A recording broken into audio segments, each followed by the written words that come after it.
中俄联合声明之中直接是多次点名美国，这是从战略层面的一种主动出击来解构美国的霸权，这将把世界的格局推向一个健康发展的方向。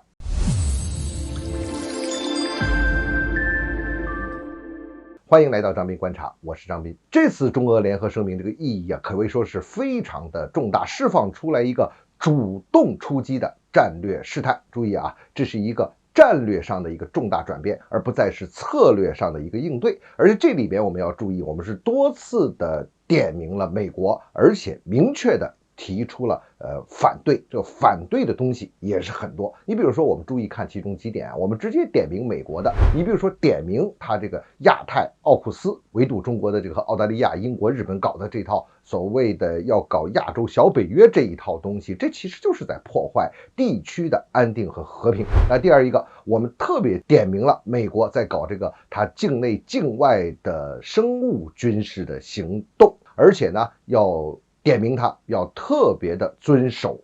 这个禁止生物武器的这个公约，要遵守这个公约，不得阻挠根据这个公约建立这种核查机制，这都是美国干的嘛。而且我们也强调，也是点名了美国在这个反导问题上近期来做的一系列的这种扩张的做法，甚至要在其他一些国家要部署这个弹道导弹这都是我们点名的地方，还有很多呢你比如说反对的话，我们明确的指出了反对这个冷战的思维，反对这个霸权主义，反对单边主义，反对搞这些小团体，也就是他这些这个盟约那个盟友就反对他搞这些东西。这些我们虽然没有点名是美国，但很清楚这是美国在主导这些事情嘛。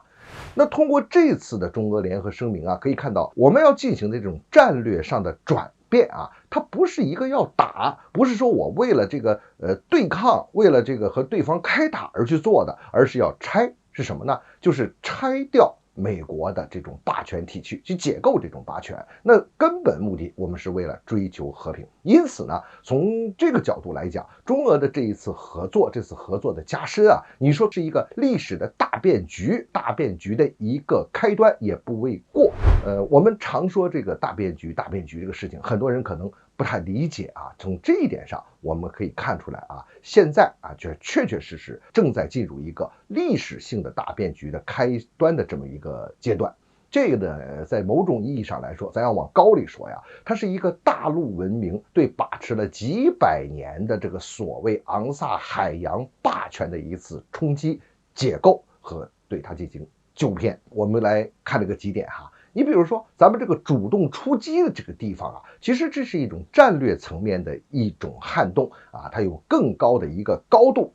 我们有个更大的格局来进行一个反击。近期美国这几年来很明显，他感觉到他这个霸权体系正在逐渐的衰退，或者说他至少感觉到了这个霸权体系开始逐渐松动，所以他就比较急他做的一些事情，比如说挑起俄乌冲突，比如说你看在我们周边做的这一系列的军事上的、政治上的部署，其实他是在做一种政治和军事上的动员。那具体的事情那就太多了，在我们周边你看它促成日韩之间的所谓和解，那不就是增加它同盟的力量吗？在台海问题上，在南海问题上，这一连串我们就不具体说了，这些具体的动作是很多。那我们怎么去应对它呢？是不是它出来一件事我们就去应对它，我们来一个策略去怎么来去应对它？这当然要做，但是更根本的我们是要从这个最基本的这个盘子上来把它给掀翻这个东西。当然你具体到这些具体问题上，我们不也点名了吗？对不对你像刚才我们提的那一系列的这个点名的问题，像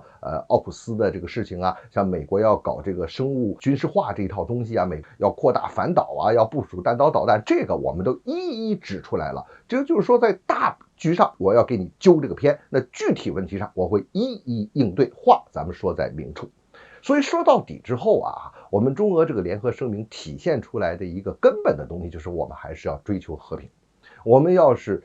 追求这种可以保护自己利益前提下的一种平衡，这种平衡是构建和平的一个基础。也就是说，我们要把你这个旧秩序予以调整，从而我们就要构建一个新的秩序性的东西。这个就是我说的那个所谓的大变局。